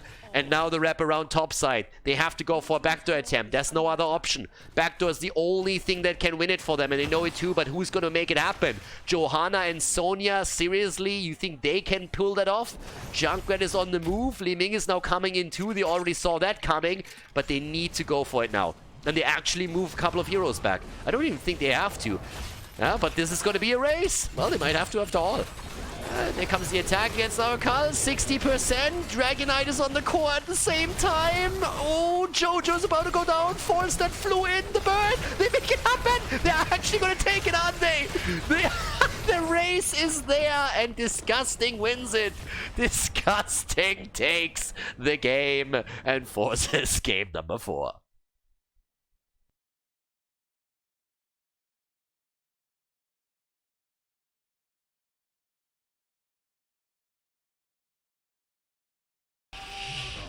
Game number 4, the backdoor. Yeah, I underestimated that one slightly. I didn't realize that Falstad was already back and could just fly back into it. But now the fan club all of a sudden losing a map, and it's all direct past the map choice of Disgusting. They must be pretty happy with this. The beginning of the reverse sweep right there. No, but seriously, it was a really good effort by them, and the fan club just went out a little bit too far out of the box with the Samuro and Valera setup. I think that Tai was hoping that he could roam the map with Valera and just get a huge amount of kills against those backliners, against Ana, for example, against Falstad. Didn't quite work out that way. So now they have to fight over this one. And in terms of bans, Johanna banned out. We have a Disgusting with an ETC ban. So far, no Deathwing ban. This is the first game where one of the teams is going to walk away with him? Or not? They're actually hesitating. Normally you ban it against the first pick team. Yes, there's the Li Ming ban. First pick team is the fan club. Now Disgusting has to have to make a choice. Okay. Deathwing is banned again. Yeah, no risks taken here, none at all. And again, the Junkrat first pick. Yeah, Swampgrot are not deviating away from the ban pattern that they established during the last few games. Well then, big map again. Another chance to go into Dehaka. ETC bans on no stage dive, but Falstad is out there. Ooh, Anduin is already in. Shut up. Alright, Anduin is in, and Greymane has been taken with it too. Plus, oh, Tai on Zeratul. Oh, we have Abathar. Alright, guys, it's time for the slap. I think Adnun is going to be slapped around a little bit in this one. Zeratul, Abathar, always nasty when Tai gets that combo, and I don't think that Disgusting is going to be very happy about the setup. Yep, the slaps keep coming. Zeratul is going to be a menace with this, and how exactly is Disgusting going to deal with it? That's the bigger question now. And not an easy one to answer. This is a nasty setup. This is one of those things where the fan club oftentimes just like dominates opponents. Where they go in just absolutely crush them. But okay. Tai's Zeratul is known, and is known for a reason. So I don't think that the Zeratul pick in and of itself is really surprising, Disgusting too much. And so more so the question, can they deal with the Abathar pick then? And what is their plan against it? Right now, we have already the ban against Mal'Ganis on the other side. Obviously, the question is, what again is Lauber going to pick? Henning very likely, of course, going to head into the support for them. But let's rock that. 2 more picks. How are they going to deal with this? Stuns are always nice. Oftentimes you have Malfurion with Twilight Dream against it. Oh, and stuns! Yeah, there's Uther. Uther Diablo. Double support is already being played, so that's going to make things a little bit more difficult. Okay. Uther Diablo. And what else? Henning and Lauber. Oh my god, Diva! Diva and Malfurion. Okay, I didn't see the Diva coming. I got to be honest there for a moment. I can create some space, I suppose. And what are we getting on the side of Disgusting? The last pick for them, likely going to be an offlane unless they play the Uther offlane variation. More damage would probably be needed too, so either an offlaner with damage or another range damage dealer. Someone that can deal with Zeratul as well. Alright, let's go. It's Sonya. Okay. Ready to rumble. Well, let's see. Can Disgusting win a second map and force map 5? Or is the fan club shutting all of this down and taking the series? Alderac passes the map. Let's go straight in. It's an Abathar setup. The fan club with Henning on Malfurion for Alderac pass. Zeratul, played by Tai. Swamp Grotta on Junkrat. Copenhagen on Abathar, and Lauber on Diva. Yeah, the Zeratul and Abathar combo is always quite strong. If you have the symbiote on top of you, then Zeratul can of course do even more, but there's a lot of pressure now on Tai in particular to really perform. And Disgusting has looked at a lineup where they said, okay, this is the most likely to be able to do well against Zeratul. They have Lavakal on Uther now, after they already picked Anduin for Rutek. Sartors on Diablo, Itrax on Greymane, and Arkunis on Sonya for this 4th game of the best of 5 in Division S. So yeah, let's go straight in and see what can be done here. First of all, Uther going into the Hammer of the Lightbringer right here. Cooldown reduction as a quest reward, highly important for him. Abathar's already working with the pressurized glance on the Symbiote burst. And yeah, Zeratul in the later stages has to really deliver here. The Diva setup is also more than a bit of an interesting one. Rushdown has been taken as the level 1 talent here. So we have a bit of a cooldown reduction that they're working through. Generally speaking, cooldown reduction is just always fantastic. And here comes our setup. Top side, Lauber is already taking point up to the down to the bottom of the map. Tai, he's the one that we have to watch out for the most. I mean, this is really the linchpin. If Tai performs well, then they have a good shot at cleaning this out with a 3-1, but if Disgusting is able to lock him down whenever he makes an attempt to join the team fight and get a good setup here, then of course they have a good opportunity to turn the game and the series and force a 5th map. So we'll have to watch out for that. As it stands though, camps are taken. Both teams are already eager to get those locked in as the 1-minute mark has hit and the camp spawned. For the Greymane team, that isn't really a big problem. On the Junkrat side, it's not really a big deal either. And, well, off we go. Uther at the bottom of the map. We have seen him as a main tank position, mainly in North America. We've seen him as a side laner for a couple of the teams that are playing in Division 1 of Heroes Launch GG. And again, if you want to play in a competitive environment too, no matter if you're playing on bronze level or if you're a grandmaster and you're still looking for opportunities, then you can always head to heroeslaunch.gg and play over there. Division S is the highest league but there are also 7 amateur leagues that all the teams are divided into, so definitely an opportunity for anybody that wants to play out there to play in a more competitive environment. But with that said, we're 2 minutes in, so far not a single kill. Level 4 talents are now ready. Rotations are still happening, mainly of course from the red team. The Abathur setup needs to be careful, and Ty needs to be careful too. And he's trying to jump out there. That's of course the problem if you're playing against Abathur. If you're a solo laner and you're in a one-on-one situation, it's never really a one-on-one. Even if you're winning, there's always a moment when Zeratul or whoever the solo laner is gets supported by Abathur, and all of a sudden you're facing off against pretty much 2 heroes, and that just shifts the balance within a second. So you need to be quite careful there. Right now, that's why these rotations keep happening. But teams are now also starting to look at the first objective. And traditionally speaking, you want to go for your level 7 first. There's a lot of poke opportunities around the objective where it's really difficult to actually claim it. And your opponent, if they stall it out, will have an earlier level 7 and then an advantage going into a team fight. So you're trying to not give them that opportunity. So both of them just ignoring the camp for now, just waiting until level 7 hits, or at least until it's close. And then we're going to see some more moves in that direction. Yeah, nice dodge here.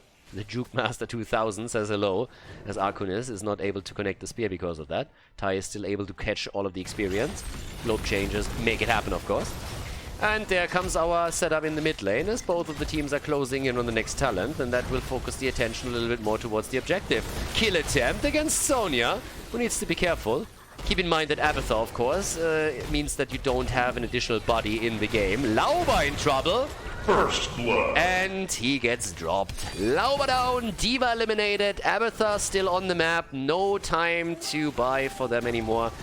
If you are playing with an Abathur comp, always the goal is to buy time around the objective. Oftentimes you have to let it go because you don't have the 5th hit point pool in the actual battle. But Abathur with a side so can give you a lead in experience, and that's what he's trying to do now too. But that quick blow against D.Va was a problem. And that's now the end of objective number 1. Or at least it should be. D.Va is back, but the objective is about to be taken. And Zeratul is in trouble too. They could try and go and interrupt it. And they do. 1 second left. Wow. And they actually buy themselves a little bit of time. Nicely done. With D.Va back, they try to go for Lava Call, and the kill and the escape as Ty is able to grab the kill against Uther and get out of harm's way before he can be locked down. Nicely done. That's a nice move also against Greymane. He nearly falls. And there's even more action from Ty as he's going for Arkunis. That's a big problem. Nicely done. The fan club showing their teeth right now in this battle. They jump out before Diablo can get the lockdown against the side. So that didn't happen there either. But the more time they buy, the better for them. They want to get Abathur to level 10, of course. Again, it's unlikely that they're going to win the objective, but as long as they can delay it for as much as possible, they're going to be in a decent spot there. Camp still gets grabbed, so that's going to help also, if taken properly, with the defense against the cavalry, sorry, the raiders that are going to come through, as the objective is now in. But that was still a decent start. Also, we have Mule now taken, so Mule able to keep a lot of the structures still in play. Only hero in the game that still has access to Mule. And in we go. On level 7, Wormhole, together with a Shadow Hunter on level 1, where he still misses 4 globes in order to complete that. And also, bot side, that's where currently Abathur is trying to defend, pretty much on his lonesome, towards the top. That's why we still have Abathur in, and here in the middle, this one has already been taken down pretty easily. Abathur is not having too much trouble there either, so that wall is not going to get too much. Sonya can't get really far out against him, because if Abathur comes in and helps out, then Sonya could very well die. So they're doing incredibly well with this. Yeah, they defend every single one, not a single fort falls. This is roughly as good as it gets, honestly. They didn't even lose a single fountain, they lost a couple of towers, and that's it. So for the first objective against an Abathur composition, that is really good. D.Va more interrupting than anything else. Very disruptive hero, of course. Here comes the setup. Zeratul. Oh, that's a kill. 3 hit points. No, and Zeratul gets in and takes him down. What the hell? What a play again. First he survives with 3 hit points because Anduin is just pulling off a small miracle, and then Ty goes in again, and despite the best efforts of Diablo, is not getting dropped himself. Well played. Now, with level 10 on both sides, that also gives us the copy. By the way, D.Va with a rush down into Bring It On, into the coming through. and then the bunny hop. But holy hell, what a Zeratul play. And talking about Zeratul plays, Tai is trying to make the same thing happen now once again. We talked a lot about Dino on his Zeratul, but of course we can't forget about Tai either. He had a fantastic 2019, and he's just starting in 2020, where he finished last year. Now, still no talent taken for Sonya, and we've seen them previously with Sonya going into Wrath of the Berserker. There is an opportunity to go into Leap, of course. If you want to go in all stun value with Apocalypse and also the hammer being dropped with the Divine Storm, then that is definitely an option for an even longer CC chain. So Sonya could make that happen if she feels that they don't need the additional sustain here. And they have a double support, let's not forget about that. So Wrath of the Berserker is always a great talent, but if you have two supports behind you, you might be willing to go into more aggressive setups with level 10. Here comes the objective, and this time with level 10 abilities and the Abathur copy, the blue team is going to be way more willing to fight over this one. Alright, here comes the setup down at the bottom of the map. Tai gets already pushed around a little bit. They're making the approach as we speak. Yes, indeed, Sonya with Leap. And they're letting slide for now. Abathur sits top, and they're starting to make their play down here. Where's the blue team? Need to go in for that. They're already trying for the interrupt. Lauber is getting a few seconds off, and here we go. Akunis is still waiting to find an opportunity where he can lock somebody down. The Apocalypse would follow, certainly. And there we go. Whoa! Jumps in, and the light bomb even together with it. They try to go for the kill against Swamp Corner, but they can't get in. The bunny hop just underneath the fort. Not where you want to fight. Diablo gets taken apart by Tai. Like a surgeon wielding a scalpel, he comes in with hit after hit. 3 heroes down, and now they go for Uther. That's 4 annihilated. Dominant performance by the fan club in the team fight. Red team got baited in a little bit too deep. Svamgrotta survived. Sonya went down. And that is the end of the team fight, and of course also of the ambition for objective number 2. This one is going to be taken by the blue team. Barring any small miracles here, and the blue team is already looking at another potential kill or at least damage, Sartorus at the top is in a whole lot of trouble. Tai doesn't want to go in too deep. Oh, I'm just kidding. Of course he goes in that deep. Yeah, but there's also the fountain, and therefore Tai doesn't get the kill. But they're likely going to get the objective. Or are they? Because the red team is totally willing to fight for the now. Diva! Oh, Lauber with a fail. Okay. Lulba goes down.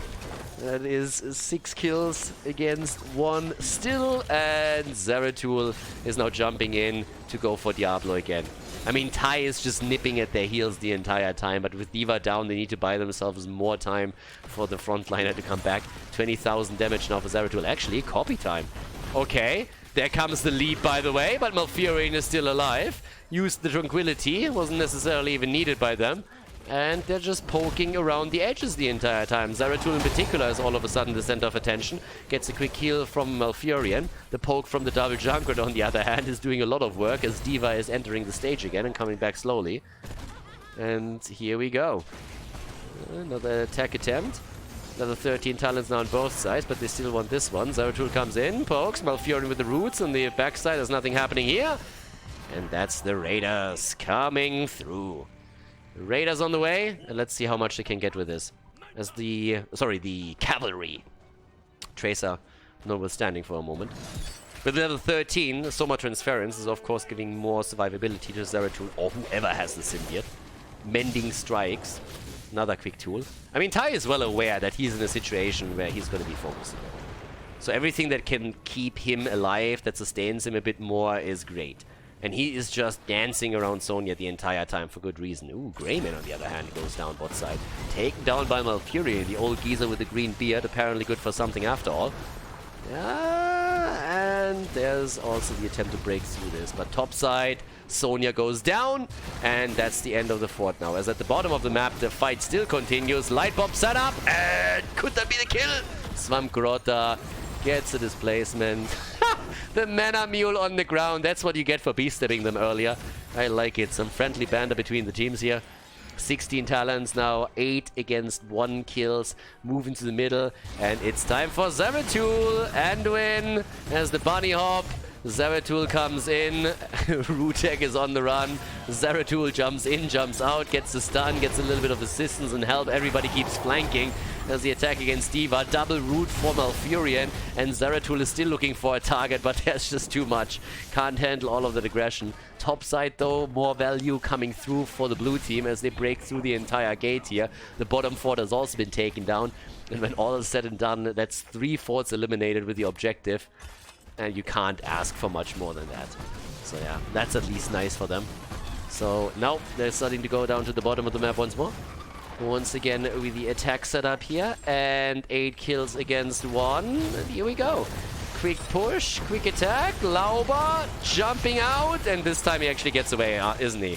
Yeah, Sonya wants to get the counter kill. Not this time. The double D.Va as Abathar goes for the copy. Sonya is dead and they're starting to chase them one after another. There's so much displacement right now that it's just easy for Zeratul to try and get the kills in. But they try and lock him down with all the CC that they have. The Divine Storm doesn't do enough though, and Anduin falls, and it seems like Uther is going to be the next target. Tai about to jump in again. Is he gonna have enough damage? Yes, of course. He's just murdering through them. Absolutely insane. 11 kills against 1, and the blue team is just crushing. Mana Mule is down again, and they are going straight in for the keep, trying to remove the first armor shield from the raid boss on the red team side. And I don't think that anybody can realistically stop them here, especially since it feels that everyone that approaches Zeratul is just another item on the menu of that monster. And yeah, talking Zeratul, he jumps in again. Greymane wants to get a counter hit in, but he can't even make that happen. We have them with 3 levels ahead now, still looking at the talent lead. And they might go for the objective too. In the meantime, Arisa, by the way, he's not going to be lazy sitting at the side either. He's not AFK, even though it might seem that way. Nope. He's pushing with the symbiote continuously on the lanes. So Copenhagen is just doing his thing here. We have by now, from the damage output, 51,000 for Zeratul. Not quite on Dino level just yet, but it's still pretty incredible if you think that Greymane is only sitting at 31k. I mean, Tom Greymane, Junkrat is only at 38,000. Abathar is sitting at 35. And talking Zeratul, I mean, he pushed this at the bottom of the map through even a little bit more. Can now do some damage here. And theoretically, pressure the second keep in the game. Abathar helps out. Bam, that's the first tower down. Goes for the minion wave. And in the meantime, his team is occupying the opponent at the top. Nobody's taking care of him right now. And topside, thanks to Abathar, this lane is pushing too. So there's just continuous pressure against the lanes, against the structures that we have from the blue team. There's very little that the red team can do about it. They even lose Sonya at the fight at the top here. There's another setup. It's a 4 versus 4 over here now. And the fight continues. Zeratul is still not here. Zeratul takes the top keep. That top keep is dead. That top keep is gone. I mean, it will fall for sure as we look at Greymane, and he's dead too. I mean, they're winning at every single aspect of the game right now. Zeratul is about to move in with the next minion wave that will seal the fate of the keep. They have level 20 now, and it's just absolutely disgusting. No pun intended. We have Abathar going straight in with another move from Zeratul at the bottom keep. The Uther has fallen. The keep is down. Top keep gets pushed. Abathar is helping out over here now too. Sartua is going down. I mean, they're even delaying the kill a little bit against him. He's trying to make me available at this right side. Anduin is taken down. Diablo's taken down. Kills just keep coming. It's honestly getting nasty here. 16 kills against 1. Zeratul jumps all over the place like a bunny on speed. We have 55,000 damage now by him. 51,000 for Junkrat. Objective is now claimed by the blue team. They're going for another keep. It would be the last one and the last armor shield on the raid boss too. A big wave pushing through the middle at the top lane. The same thing is happening right now. They are 3 levels ahead, 15 kills ahead. They made them angry. Disgusting. They made the fan club angry, as you can tell. And they are very eager to ensure that this is going to be the last map of the series. They want to ensure that they win the match. They take the victory here for sure. But damn, this is nasty to say the least. Tai jumps in, jumps out the entire time. They're trying to even go for the objective. That's another 5 seconds. It's attempted kills. And there it is! There is actually a kill. Kill number 2. I mean, Anduin still falls, but they got Malfurion. That's at least something. Now the bunny hop comes in as Itrax is trying to get out, but Abathar just goes for a bit of a run by. It's not even a drive-by, it's just a run-by as Abathar supplies more damage with the Needle Spine. And here comes a copy from, a bomb from D.Va. That's not going to be enough. There's a little bit of work, but yeah, they're all going to fall apart here now. I mean, it's just kill after kill, and those raiders are, so those other thingies. The cavalry isn't even here yet. Dibbles down. It's a total beatdown. And this looks like a 5-man wipe too. Lavakal gets attacked. Diablo is back because he has the soul stacks together. But this is going to be the end of the game and everybody knows it. The Fan Club victorious in their first match in Division S Season 2. Nicely played by them. Still a good showing from Disgusting. Their first game ever in Division S. Not too bad. Going up against a tough opponent, of course, here at the start. But it's going to be great to see them against a closely matched opponents in the future. So nicely done, and GG as the Fan Club takes the victory.